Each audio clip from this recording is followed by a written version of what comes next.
TD9, transfert de Fourier, correction. Dans cet exercice-là, dans cette idée-là, on vous demande de faire le calcul d'une fonction de transfert et de voir le lien qu'il peut y avoir entre une fonction de transfert dans le domaine temporel et dans le domaine de Fourier. Donc, dans un premier temps, on vous dit, ben voilà, un circuit RC, classique, et première question, calculer l'équation différentielle petite e de t en fonction de RC et de taux. Donc, on a ici, voilà, on fait la loi des mailles classique, comme on sait très bien le faire. Donc, petite e de t est égal à RI de t plus S de t. Effectivement, je fais circuler un courant I, ici, dans la résistance R, ça nous fait petite e de t est égal à la tension au bord de la résistance plus la tension au bord de la capacité qui est égale à S de t. Donc, ça nous fait E de t est égal à RI de t plus S de t. Or, le courant qui passe dans le circuit passe aussi dans la capacité, et dans la capacité, il s'écrit I égale C d de la tension dérivée de la tension par la capacité sur dt. La tension par la capacité, c'est S de t. Donc ça nous fera ici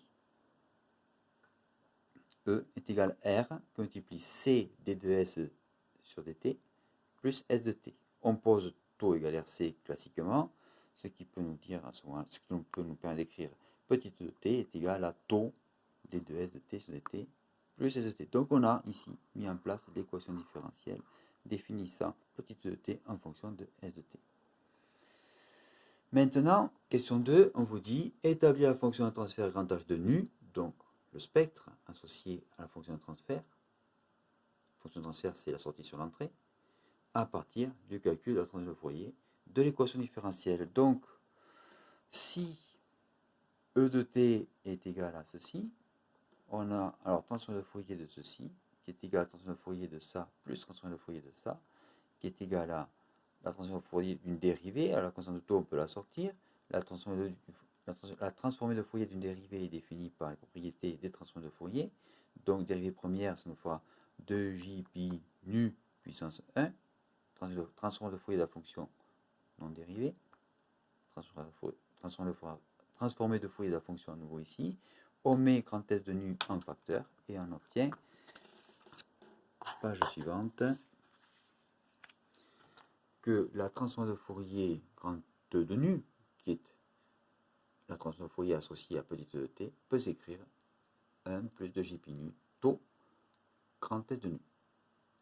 Donc on cherche la fonction de transfert grand H de nu, qui était égale à la sortie sur l'entrée, qui nous fera donc 1 sur 1 plus 2j pi nu taux, ce qui est la fonction de transfert demandée, grand H de nu. Question suivante, on vous demandait déduire de la transformée de Fourier inverse de S de nu la réponse impulsionnelle du circuit. Réponse impulsionnelle, ce qui veut dire qu'on va mettre à E de nu une impulsion. Transformée de Fourier inverse de S de nu s'écrira grand H de nu que multiplie E de nu, ça c'est S de nu, qui est égal à E de t aussi, convolué avec H de t. Transformée de Fourier inverse d'un produit simple, produit convolution ici, S de t. Si on veut la réponse impulsionnelle, on met donc à E de t une impulsion, qui deviendra donc un Dirac. La transformée de Fourier d'un Dirac est égale à 1, donc la transformée de Fourier le produit de H de nu que multiplie E de nu sera H de nu que multiplie 1. Donc la transformée de Fourier inverse de H de nu que multiplie E de nu quand E de nu est un Dirac, ça nous fera, quand E de t est un Dirac, excusez-moi, ça nous fera donc transformée de Fourier inverse directement de H de nu, soit ce qu'on appelle H de t. Et on voit donc que H de t est égal à S de t, puisque ceci est aussi égal à S de t. Voilà. Donc, S de t est égal à grand H de t. Ce qui se dit autrement que la réponse impulsionnelle d'un circuit est H de t.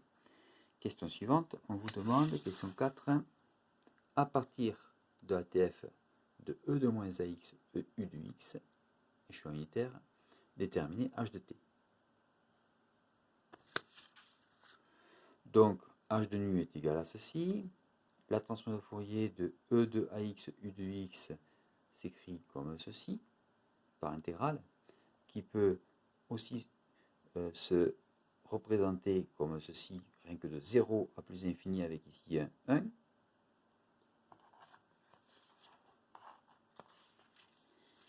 Et qui, au niveau du calcul, devient cette intégrale-là, qui est calculable, et qui a pour résultat 1 sur A plus 2J pi nu.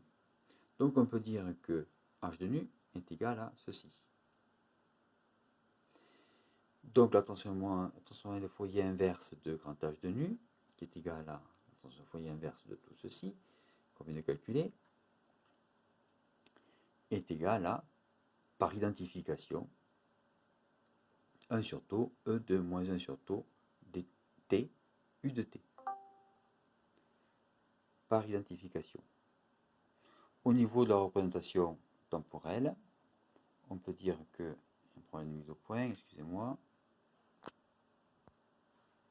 voilà, que si je mets une impulsion, que le produit de convolution de h de t, qui est une impulsion d'amplitude 1 sur taux et qui décroît après, par e de t, un échelon unitaire, donnera effectivement un signal qui monte progressivement et qui descend progressivement comme il est défini ici dans l'équation.